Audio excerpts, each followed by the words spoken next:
Alright, what's up guys? So on the weekend I was explaining to a woman what I was doing, like what I'm doing for my company, all of that. And one of the questions she asked me was, do I want to make money? And I said I do. And immediately she attacked me and she was like, well, you're selling out, you're a seller. If you want to make money, you should be trying to help people and that should be your focus. And I had a thought because I remember I used to think just like that not too long ago. Not saying that my current thought pattern is any better or worse, but I did just want to explore that a little bit more and tell you why I changed my thoughts as to why you should focus on making money as well as helping people at the same time.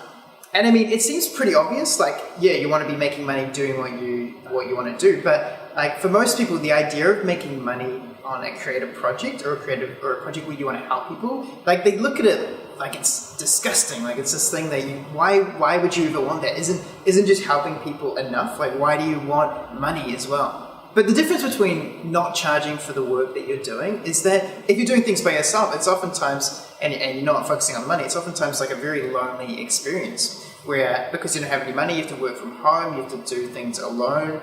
So there is a short-term solution to this problem as well. And I would say that it's something that I'm trying to do myself right now.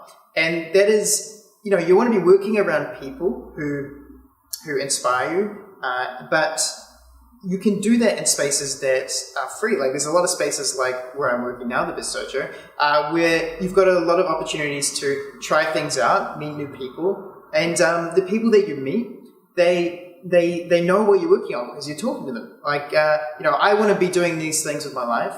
I want to be learning these skills. And if you're talking to people in those areas, they know you as that guy. So whenever they're like, actually, I need someone to do this, that guy is in the office that, his thing, he's talked to me. Like, I know who he is. I know he exists, which is in contrast to if you're doing it on your own. Any jobs that come their way that sort of match, like you're their first point of contact if they don't have anyone in that area already. So it's really good for building connection. It's really good for sustaining that and making it a more long-term thing because it means that, sure, like you won't be doing your own thing because, you might run out of money soon. Might happen to me soon as well. But there's so many people that I know now that if any of them know me and they know the skills that I have, they're going to come to me with those opportunities. And sure, I might have to work on their projects for a little while, but it's still things that I enjoy doing and it's a direction that I can go in. And it also means that I can still work on the projects that I really like working on and I enjoy already. I guess one of the things you have to remember as well when people say that sort of stuff, or it's like, you shouldn't be going after the money, is that it's so easy to take the high road. Like if you ask them about their life, surely that, so do you work? And they'll be like, of course I work. And then, they'll say, you ask them what kind of job they have and they're working for some corporate somewhere. And be like, well then why aren't you following your passion? And, it's, everyone wants the same things. Like they want to be doing what they love and making money from it.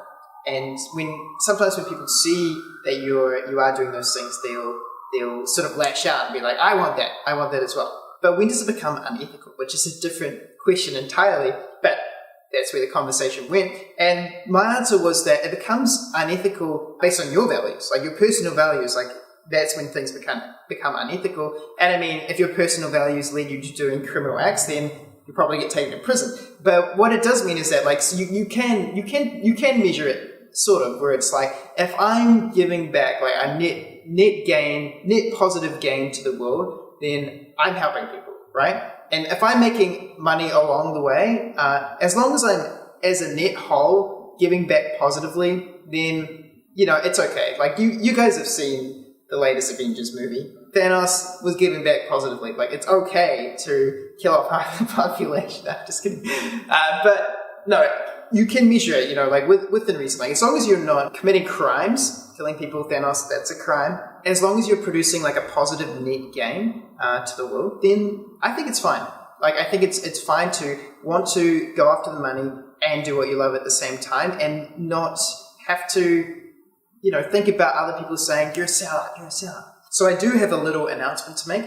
I had been working really hard on building an app and I finally finished it. Finally for me, you guys probably haven't even heard about it. But basically what I've been trying to do is solve the problem that the majority of people have where they don't enjoy the work that they're doing in the workplace. And so I made an app that you'd use for maybe 2 minutes a day or less, ideally less, and use it as a consulting tool. And the idea is that it helps you reflect on the things that you did in that day, find more purpose out of your daily activities, and find the enjoyment out of the work that you're doing. So the app, I've linked it down below. You can download it. Keep in mind that it's the very first version. Help me out, give me feedback. There's a lot of feedback channels you can use for the app, or just email me. I need as much feedback as I can get. Over the weeks, it'll progress and become better and better. But that's it from me. I'll see you guys next week.